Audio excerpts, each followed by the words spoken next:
अगस्त की उस रात जब लखनऊ की Ram Manohar Lohia national law university के छात्रावास में घना अंधेरा छाया था, हर कोई अपने कमरों में बंद था। किसी ने नहीं सोचा था कि इस रात का अंत एक ऐसी घटना से होगा जो पूरे विश्वविद्यालय और शहर को हिलाकर। अनिका रस्तोगी, एक होनहार और खुशमिजाज छात्रा, उस रात अपने कमरे में गई थी, लेकिन फिर कभी बाहर नहीं आई। अनिका, जो हमेशा अपने साथियों के बीच हंसी खुशी की धुरी थी, अब एक पहेली बन चुकी थी। रात बढ़ रही थी और उसकी रूममेट ने दरवाजा खटखाया, पर अंदर से कोई जवाब नहीं मिला।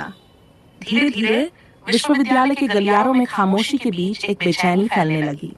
दरवाजा अंदर से बंद था। बाहर खड़े छात्राएं दरवाजे को पीटने के साथ चिल्ला रही थीं, पर कोई प्रतिक्रिया नहीं। कुछ समय बाद जब वार्डन की मदद से दरवाजा तोड़ा गया, तो जो दृश्य सामने आया उसने सबके पैरों तले जमीन खिसका दी। अनिका फर्श पर बेहोश पड़ी थी, लेकिन उसकी सांसें धीमी धीमी चल रही थीं। उसे तुरंत अस्पताल ले जाया गया, पर दुर्भाग्य से उसे बचाया नहीं जा सका। डॉक्टरों ने बताया कि उसकी मौत कार्डियो अरेस्ट से हुई थी, लेकिन यह बात किसी को भी आसानी से स्वीकार नहीं हुई। नोएडा में रहने वाली अनिका एनआईए के एक वरिष्ठ अधिकारी की बेटी थी।